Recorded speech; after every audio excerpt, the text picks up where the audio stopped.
all because of the dedicated work of many, many men and women, from those who worked in the ultrasound clinics, from those who worked directly with mothers and their babies in pregnancy resource centers, to Christ followers who prayed for those mothers and their babies, and to brave policymakers who were willing to pass pro-life laws to protect life.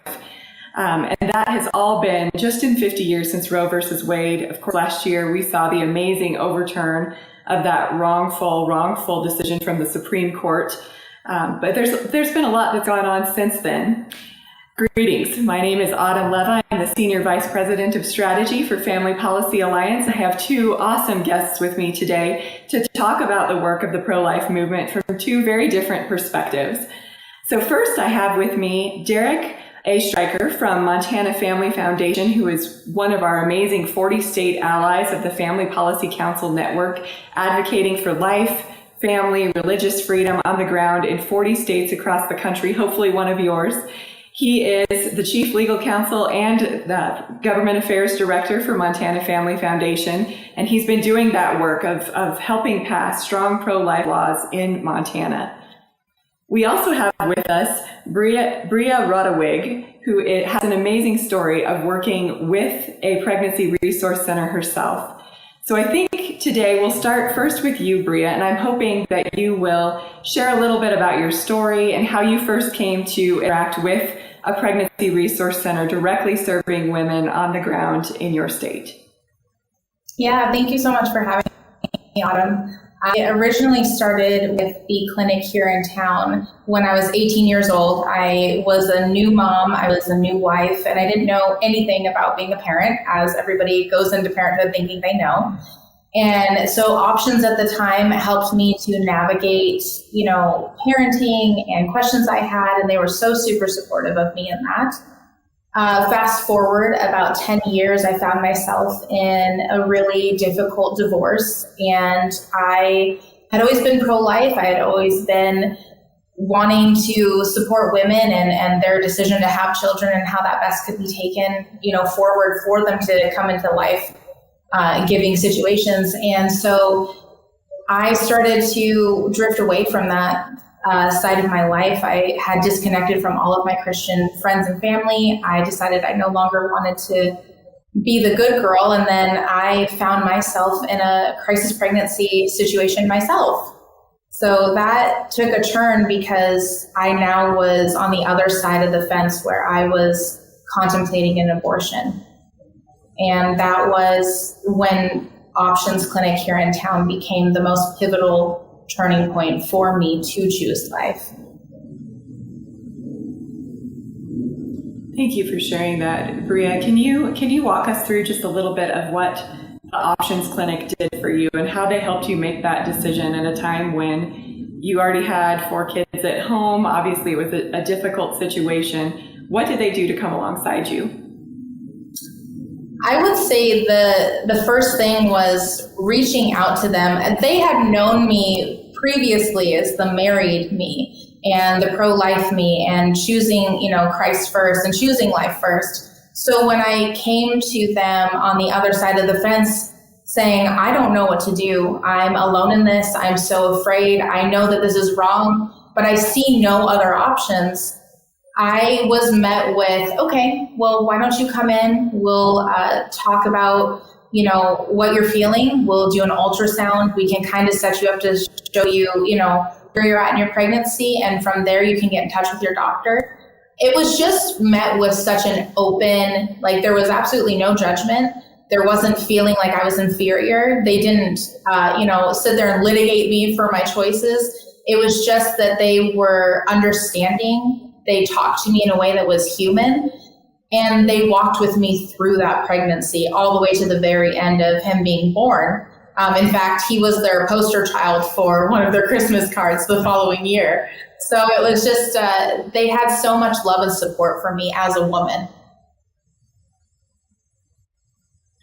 I love hearing that, Bria. That's so powerful for a couple reasons. First, I love hearing that they walked with you and that they gave you options and helped come alongside you, and that you expressed feeling no judgment, because I know that's something we hear from moms who are facing crisis pregnancies of their own. They're worried about judgment, what others will think, what others will say. And your experience at this pregnancy resource center, and I know so many others, was very different from that. And secondly, I think your story really illustrates that contrast between what the pro-life movement does and has done for the last 50 years versus what the abortion side is doing. The pro-life movement are the ones providing the diapers and walking alongside women and helping them gain access to resources and throwing baby showers and doing life with these women.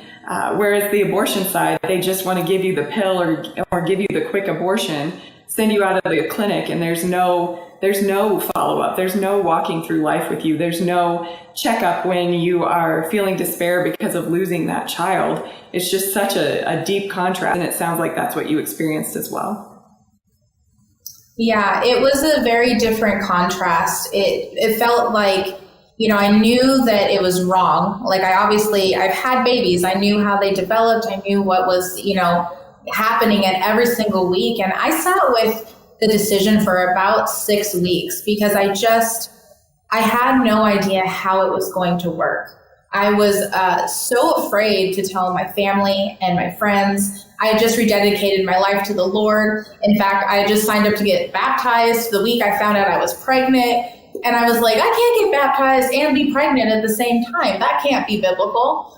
And I remember my pastor at the time just saying, like, this is exactly why you need Jesus. Like, it's going to be okay. It's going to work out. But I remember just sitting there and thinking, if I call the other center and I talk to them about an abortion, I know I'll be talked into an abortion. I knew that if I talked to Options Clinic, that I would be given an entire full spectrum of what I was to expect. I would be given the truth of what happens if I had an abortion, which I did. I would be given the full view of what if I chose motherhood, if I decided to walk it alone. They were so very thorough with how they presented everything to me. And never once did I feel like they had an agenda or were pushing one way or the other. They just were very open to enforcing the fact that I was not going to be alone. That's really beautiful. With the abortion side, it really is always a one-way street. Bria, how old is that little one from your crisis pregnancy now? He will be 3 in September. And he is a firecracker. I forgot how hard toddlers are. Praise God. Well, Bria, the one last question I want to ask you before I pitch a few to Derek is, how can you get involved with a local pregnancy resource center for those who want to be involved in the pro-life movement in that way? And it's got a little bit of a change in your life that connects you more closely with that pregnancy resource center that you went to. Yeah, so I was offered a position with Options Clinic to be a community outreach as well as direct support to the girls and a clinic assistant. So as far as my duties go, I'm going to be helping other women to walk through what I went through, which I think is such a full circle thing that God does. You think that you've screwed up so bad that he can't redeem it. And he's like, watch what I'm going to do. So I would say that the biggest thing that you can do, I know that they are always, looking for donations for clothing, for diapers, for people who are willing to come in and help mentor the girls and walk through that with them. Obviously, prayer is a huge part of that too. I don't think that we could do any of what we do unless God was in the middle of it. So I would say outside of being hands-on and getting in there in the trenches with the girls, I would say prayer, definitely.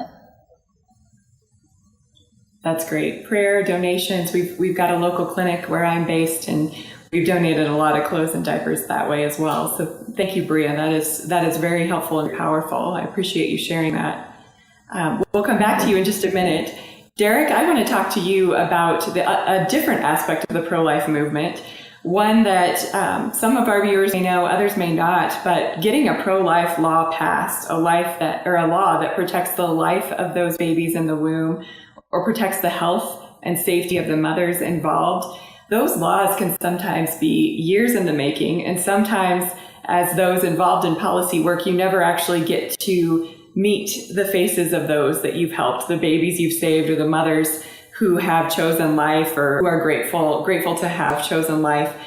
So it's a little bit different aspect of pro-life work, equally important. Derek, why don't you tell us about some of the laws that you've worked on in Montana and how they've made a difference, and hopefully that will inspire other states around the country. Yeah, no, thanks, Autumn. Thanks for having me on. And I love Bria. I love her story, and I'm so glad that she's able to share it. Montana is a unique creature in this post-Roe world. This past legislative session, we actually had our Montana legislature pass 9 substantial pro-life pieces of legislation. We have a supermajority of Republicans in both the House and the Senate in Montana. We have a very strong Christian governor here in Montana, Governor Gianforte. Frankly, the policy side of things, getting substantial pro-life legislation through that process, I'm not going to say it's easy, but getting 9 bills like that passed in one session, a heavy lift in other states, not as heavy a lift in Montana. Great pieces of legislation. We had a state Hyde Amendment type legislation here in Montana that would prevent Montana taxpayer dollars from funding abortions through our Medicaid program. We had other pieces of legislation to provide more information to women experiencing a crisis pregnancy. We had a lot of great bills here in Montana. The problem in Montana is not the legislature. The problem in Montana is our judicial precedent here in Montana. We have our own state version of Roe versus Wade, and that's a 1999 case called Armstrong versus State. I can go into more detail there about the Armstrong case, but that's really the roadblock that stands in our way, Autumn, in Montana. 4 of those bills that I mentioned have already been challenged and enjoined and are on appeal at the Montana Supreme Court right now as we speak. Well, for our viewers, I just want to underscore what you just said. 9 pieces of pro-life legislation in one session. That really is incredible. So major kudos to you at Montana Family Foundation and your leadership. Obviously, the great support of pro-life lawmakers and the governor there. That's huge. Not many states have the opportunity to do that, but when you do that as a state that can, it really sets the precedent and encourages other states to do the same, because we know what happens in one state isn't a vacuum. It will trickle over and affect other states. It will affect the federal level up in Washington, D.C. So Derek, please keep doing what you're doing, because you're helping the rest of us who are in less pro-life states, and you're helping encourage what happens at the federal level as well. I also want to mention what you were explaining about your state version of Roe versus Wade. I know there's other states that have something similar. Minnesota is another example. And so for our viewers, what that means is if your state has a version of Roe versus Wade at the state level through the state courts, it really doesn't matter that Roe versus Wade was overturned from the Supreme Court at the national level, because the state still has strong laws protecting a so-called right to abortion, which is why Derek and his pro-life allies in the state are facing some real roadblocks there. But Derek, I did want to follow up and ask you, what is one of the pro-life law that you're most proud of, and what motivates you to keep going even when you face those roadblocks in policy work? Sometimes it's not always the bills that we pass, but the bills that we kill during the process. We had a bill this session brought by a Democrat lawmaker from the Bozeman area that sought to codify abortion as a religious right, R-I-T-E. And we found that very offensive, and we went in opposition to this bill, and it was killed in executive action shortly thereafter. And our president, Jeff Laszlo, he was even asked after that bill hearing what problem he had with Satan. And it's startling, to say the least, some of these things that happened during the legislative session, but we're really proud to kill bills like that would codify abortion and the murder of innocent lives as somehow a religious right. Really proud to shut that down. We're also proud of the work of the Montana legislature. We had a bill passed, House Bill 721 here in Montana. This is one of the bills that has been challenged and is on appeal to the Montana Supreme Court. That bill was passed to prevent what we call a D&E procedure, but they called it a dismemberment abortion. So we were using accurate terminology to describe what happens in this most common abortion procedure. And we're confronting people with the truth of what it really is. And even though the law is now enjoined, I'm really glad that the Montana legislature had the intestinal fortitude to get that across the finish line and for our governor to sign it, even knowing that a legal challenge was on the way. That's great. Absolutely. It takes bold leaders to get this kind of work done. Derek, I have one last question for you, and then one big question for both of you to close out the show today. Derek, I think in this post-Roe versus Wade nation that we're living in, there's been a lot of challenges to protecting life since the overturn of Roe. I know that one in particular that Family Policy Alliance is concerned about, other state family policy councils are, is attacks on those pregnancy resource centers that Bria went to, trying to shut those down because the abortion movement does not like them. So we're worried about that. We're worried about the proliferation of radical abortion policy from blue states. We're worried about the spread of chemical abortion pills across state lines and internationally. Because those are very, very dangerous, 4 times riskier for women than the regular surgical abortion. Can you share with us, Derek, for you in Montana, what is sort of your next big goal in protecting life and protecting women in your state? Yeah, that's a great question, Autumn. I think, I'm looking at it as the finish line for this is to overturn our state version of Roe versus Wade, which is the Armstrong case.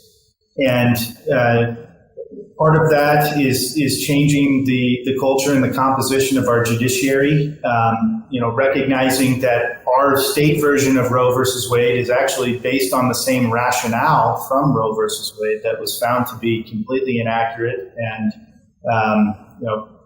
adding into the Constitution something that isn't actually there, a so-called right to an abortion. So that's the end goal here, is to overturn that legal precedent and then take the shackles off the legislature, so to speak, to allow them to enact substantial pro-life legislation that's going to withstand legal challenge. And we're also doing a lot of great work to work with pregnancy resource centers. And I think Bria's story really underscores and highlights how important these pregnancy resource centers are in a post-Roe world. The women are being lied to about their options. As Bria explained, if you go to a pregnancy resource center like Options Clinic here in Helena, Montana, you're going to get the full spectrum of what abortion means and what's going to happen, what it's going to be like to go it alone, or what your options might be for adoption. You're going to get all the information necessary to make an informed decision, and we support that at the Montana Family Foundation. We don't see as many attacks here in Montana. I think Montana's a good Second Amendment state as well. But that said, those attacks and those dangers to pregnancy resource centers are very real, and we don't take them lightly.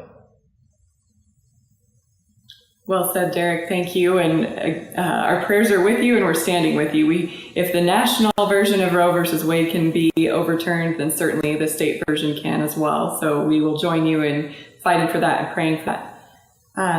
Last question for both of you, and Bria, we'll turn to you first. If there is a woman who is next door to both a Planned Parenthood and a pregnancy resource center like the one that you visited, she can go in either door, and you have just a few seconds to share something with her to try to convince her to go into the pregnancy resource center instead of the one-way street abortion clinic. I'm sure many of our viewers have friends, family members who've been in this situation. What would you tell her in the few seconds that you have to talk to her? I would tell her that it's going to be worth it. choosing life is going to be worth it, and that she doesn't need to prove anything to anyone but herself, and that she can do this.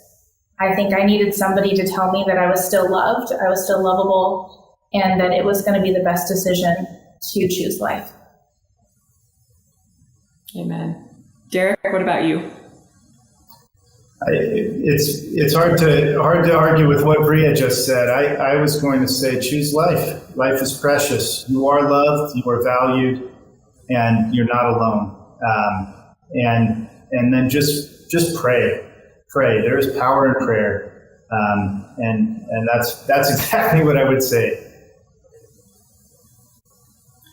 That's beautiful. Thank you both so much for sharing that. Thank you for being with us today. I hope our viewers will take that to heart, because I am personally so proud of what the pro-life movement has done for the last 50 years, and how they really have shown over and over that we are the ones who want to walk with women and their children through life.